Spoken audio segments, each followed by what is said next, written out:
ఇవాళ రెసిపీ వచ్చేసి పెరుగు చట్నీ అండి.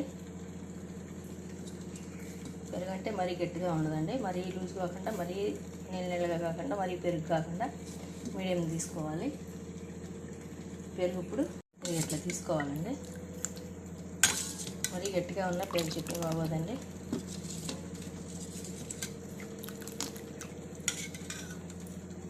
పెద్ద సైజు ఆనియన్ తీసుకున్నాం అండి. ఇవి చిన్న చిన్న పీసెస్ కింద కట్ చేసి అందులో కలుపుదాం. అందులో కొంచెం కొత్తిమీర వేసుకున్నాం అండి.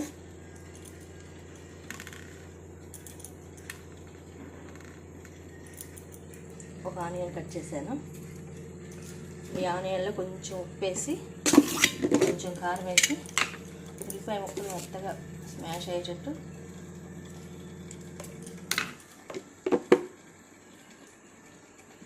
కొంచెం పసుపు వేద్దామండి.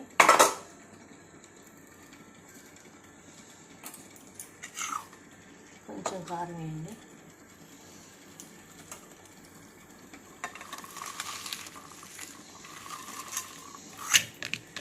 ఈ ముక్కలన్నీ మెత్తగా ఇప్పుడు కలిపేసేయాలి. అట్లా మొత్తం అంతా ఉప్పు కారం పసుపు అన్నీ వేసి పిసికేసుకోవాలి. ఇట్లా నేను కొంచెం ఉప్పు కారం పసుపు వేసేసి ఇట్లా మెత్తగా మెదిపేసాయండి. కొంచెం అంటే ఉల్లిపాయ నీరు వచ్చిందాక కొంచెం అట్లా మెదిపితే ఇవన్నీ ఇందులో వేసేసుకోండి.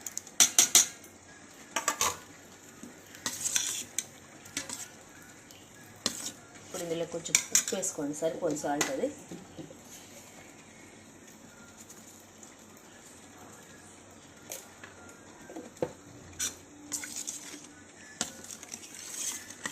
కొంచెం కారం వేయండి.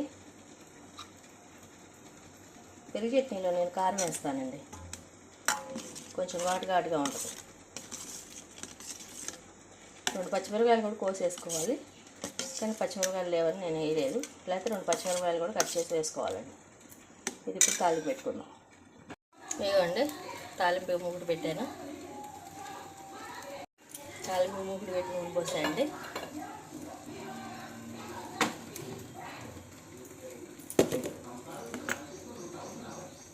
తాలింపు గింజలు వేసుకున్నాం. ఎండుమిర్చి,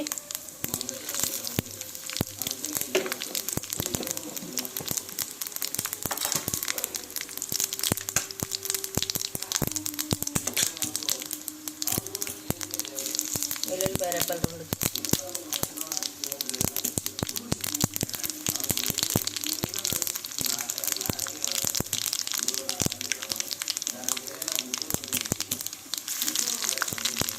కరివేపాకు,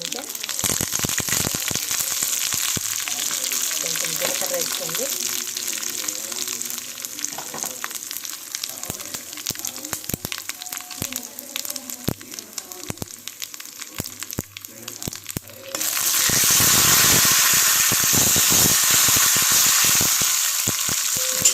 పసుపు వేసుకోండి.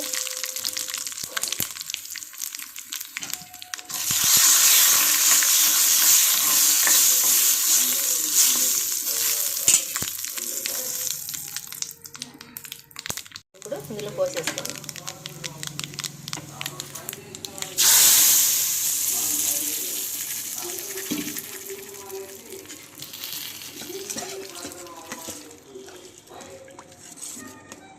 ఇప్పుడు ఈ ఎండుమిర్చి, తాలింపులో ఎండుమిర్చి ఇందులో ఇట్లా నలిపేసేయండి. అన్నీ కాదు, 2-3 అట్లా నలిపేసేయండి. ఆ కారం అనేది అందులో దిగుతుంది.